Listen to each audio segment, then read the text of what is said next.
Oh my gosh, can I just say I'm glad you're here to divide these with me? Okay, we're going to use long division to divide a polynomial by a binomial. It's pretty exciting stuff, so just get ready, okay? First of all, I'm going to be pretty detailed in this video explaining what I'm doing. If you don't need that much detail, you just want it real quick, I'll link a video right over there. I'll also link a whole playlist where lots of other dividing where I do synthetic division, which you're gonna love. Just be excited for it. And that's not sarcastic. You really are gonna love it.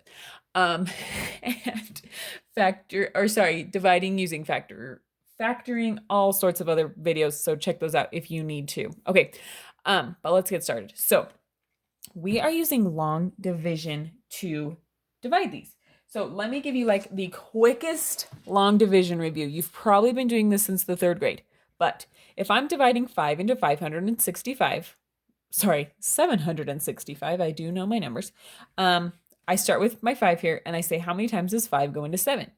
Well, it goes 1 time, right? 1 times 5 is 5. Don't switch videos if you're like, oh my gosh, what is she doing? Okay, it has a point, all right?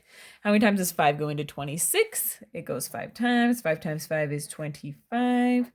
I subtract that, bring down this 5. 5 goes into 15 3 times. 3 times 5 is 15. And so I get that my answer is 153, right? Okay, that's what we're doing.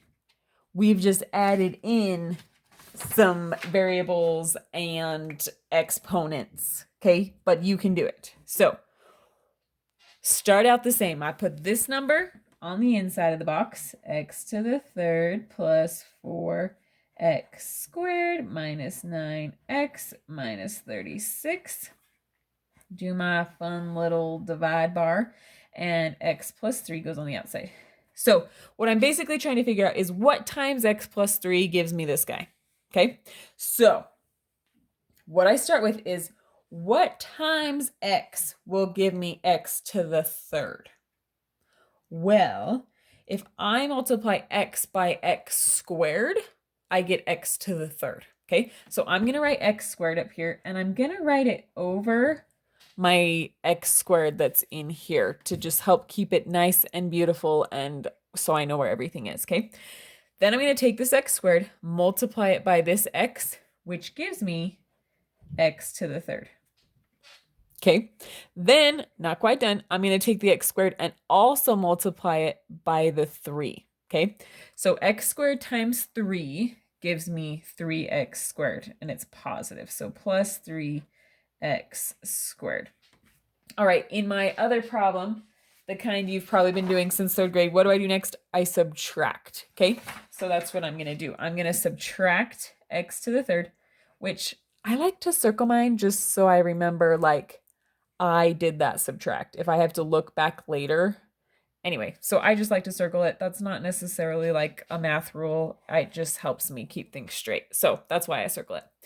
Okay, so now I subtract. Those go away, right?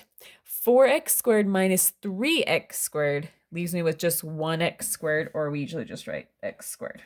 Okay, then I bring down the next term. Okay, you still with me? You can do it. Don't sign out. You got this. All right. Now I look at x again. What times x will give me x squared? X, right? X times x is x squared. So I'm going to put an x up here. It's a positive x because positive x times positive x will give me x squared. Remember, I wrote it over my other x.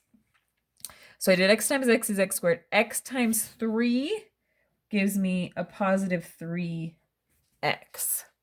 Okay, so now I'm subtracting these guys again. Bam, bam. Those go away. Negative 9x minus 3x. What does that give me? It gives me negative 12x. Okay. All right. Am I done? Not quite. I got to bring down this negative 36. Okay. Now, x times what gives me negative 12x? Well, negative 12, right? Negative 12 times x gives me negative 12x. Negative 12 times 3 gives me negative 36.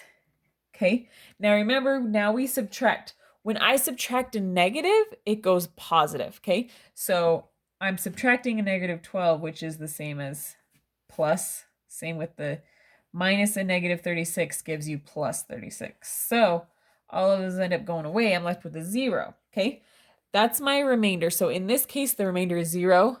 I believe it's this one. My remainder will not be 0. So stick around so you know what happens if that happens. Okay, so now this is my answer. X squared plus x minus 12. So you can always check when you multiply these two together, you should get this. Okay? All right. Hopefully that made sense. But if you're like, what the heck, stick around for another example. Okay?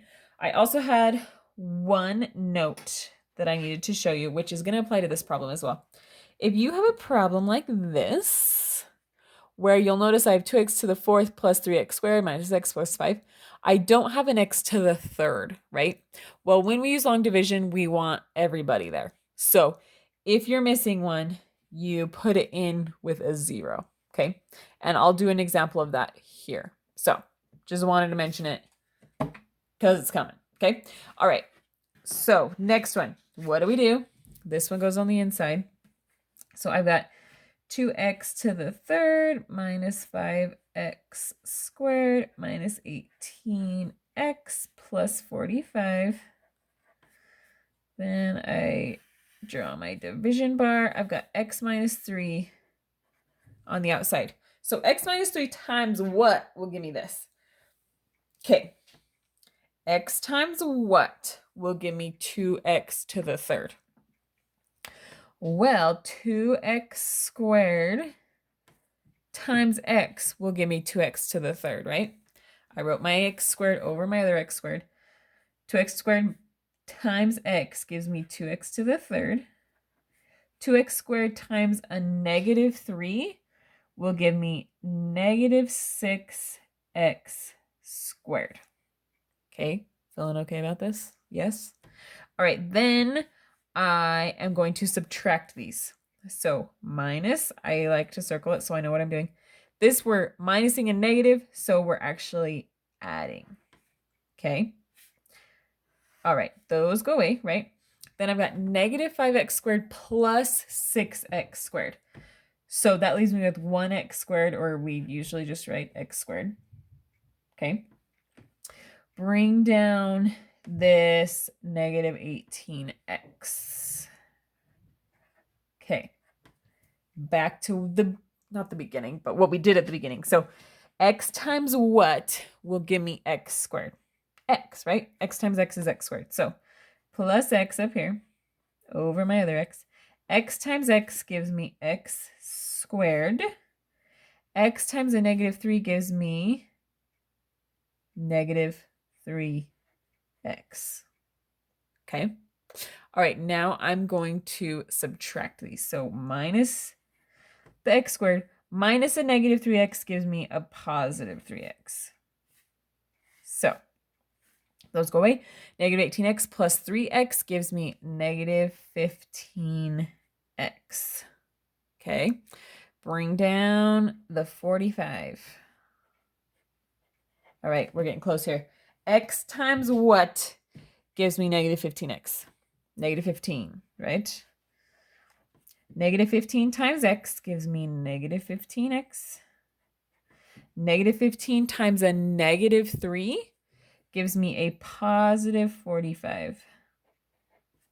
Okay, now I'm subtracting these. So when I minus a negative, it goes positive. Minus, that goes minus. All right, now we're left with 0. Awesome. So this is my answer, 2x squared plus x minus 15. So this times this, you can always check, multiply those together, you should get this. Math is the best because there's usually a way to check yourself. It's a beautiful thing. All right, neither of these had remainders, right? This one is going to. So let's see what happens when we have a remainder. All right. Also, this one, we're missing just a normal x, right? So I'm going to make sure I write it in here with a 0, okay? So I'm going to have 6x to the 3rd plus 3x squared plus 0x, okay? Adding 0 x's does not change my problem, but I need it there as a placeholder for my dividing, okay? So plus 0x plus 9, okay? Dun, dun, dun. All right, 2x plus 5 on the outside. So what times 2x plus 5 is going to give me this guy? Okay, 2x times what will give me 6x to the third? Well, 2x times 3x squared. Okay, 3x squared times 2x gives me 6x to the third. Yes. 3x squared times 5 gives me plus 15x squared. Okay, feeling okay about this? Now we're subtracting. Bam, bam. So those go away. I get 3x squared minus 15x squared, which leaves me with negative 12x squared. Okay. Now bringing this guy down. See why it's important to have this 0x here. Okay. Because it's very likely I'll have an x in this answer, so we just need it here to make sure we get it. Okay. That was very well, very good English there. Sorry. All right. 2x times what gives me negative 12x squared would be a negative 6x. Okay. 6x, sorry, negative 6x times 2x gives me negative 12x squared. Good, we want those to match. Negative 6x times 5 gives me negative 30x. Okay, now I'm subtracting these. When I subtract a negative, it goes positive. Subtracting negative, it goes positive. So I end up with, those go away, I end up with 30x. Oh man, guys, my voice is getting tired. Whew. All right, bring down that 9. So I've got 30x plus 9. All right, 2x times what is going to give me 30? I already have the x, so I'm going to multiply it by 15. 15 times 2x gives me 30x. 15 times 5 gives me 75. Okay, subtract. So I'm left with negative 66. And there's nothing else to bring down, right? So this is my remainder. Okay. Now, back in the good old days, you could write remainder, negative 66. But that's probably, your teacher probably doesn't want you to do that anymore. So basically what we do, it's not too bad. You either add or subtract on the back. So in this case, it's subtract. So minus 66 over this guy, 2x plus 5. That's how we represent our remainder. And there is your answer. Okay, that was a lot. Oh gosh, I just accidentally dropped my marker. Okay, that was a lot of math. So good job for sticking through it. Hopefully it made sense, and check out those other videos if you need to, and then get to bed, and after you do your homework, and have dreams of math that aren't nightmares.